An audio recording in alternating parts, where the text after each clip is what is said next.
Hey everyone, it's Lori. I just wanted to pop in and share something with you.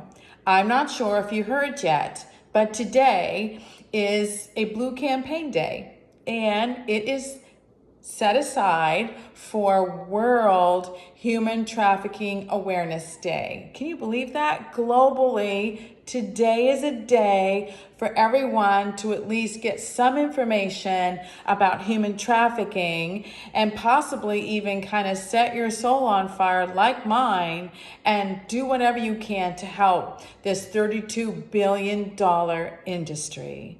Do you know that with this blue campaign, the blue heart is the symbol? And this blue heart has two purposes. One is the sadness that we feel for those young people who were tricked and trapped and trafficked into a lifestyle they never anticipated happening to them, never asked for, never expect to be on their horizon for as many years as it already is, whether it's new, whether it's old, whatever the case is. It's just horrific. The blue heart is also signifies the cold-heartedness of people who buy and sell young people for money, for profit, for pleasure that isn't healthy. This is a $32 billion industry, everyone. We've got to do all that we can. So listen, here's how you can help. First of all, thanks for popping on and listening to me for just a minute more. I just want to give you some signs and some things that you can be looking for, because you need to be eyes everywhere, wherever you go. You're in your car, you're still going places. Yes, we're social distancing currently, but we're still moving around some. So when you're at the gas station, when you're at the convenience store, when you're near public transportation anywhere, if you're in a hotel or outside of a hotel, if you're in a public restroom, there are things you can be looking for.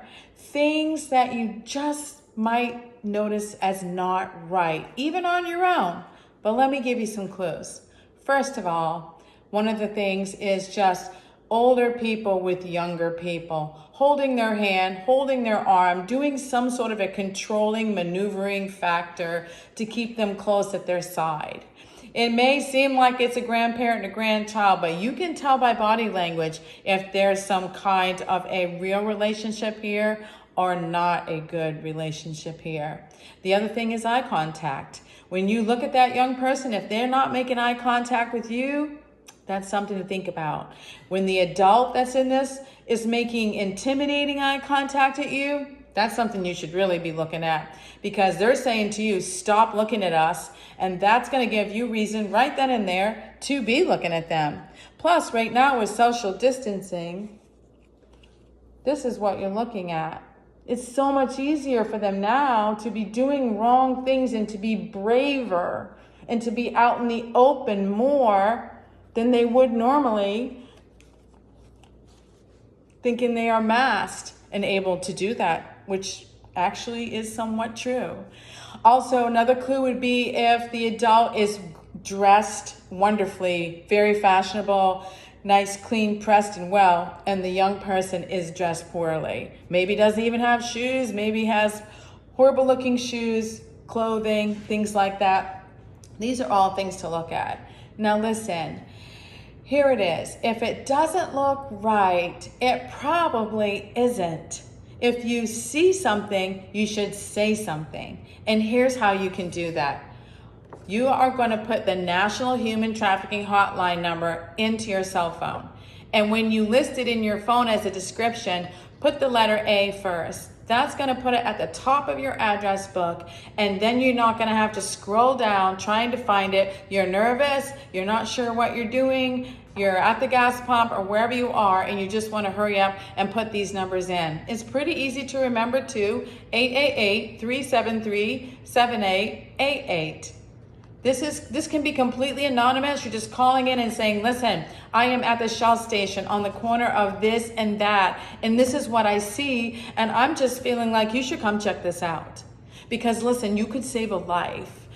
Some of the survivors I've talked to, which listen, the survivor rate is only 3%. That's why we need your help. And when survivors talk to us, they say, well, there was a day when I saw someone looking at me and I begged and pleaded in my heart for her to call and get someone to help me, but it never happened. You don't want that to be the case with you. You want to be the one that's going to say, you know what? It's just a call. It's just a quick thing. I can certainly see. And guess what? If it's a false alarm, so what? Because it might not be. And you just might be the one that's going to figure it out. You need to have those evaluating eyes. Look into things. And if you have any questions, reach out to us. Called Out Incorporated we are just 3 women, 3 moms that read statistics and watched a few testimonies, and our heart broke, and we started praying about it, and God started calling on us. And we are called out. We are called out, and we are committed to call out victims from this awful, awful lifestyle, to call out sellers and buyers and get them arrested and into law enforcement, and to stand strong on legislation to do whatever we can and to sign off for the rights of victims versus these traffickers and everything that they continually get away with. Called Out could use your help. You could volunteer, you could donate, pray for us. There are so many ways you could help. We are on Instagram, we're on Facebook, we're on YouTube, and we have a website, 3calledout.org. Today is Global World Human Trafficking Awareness Day. You learned something today. Share this video. Talk to someone. Don't be blindsided by this.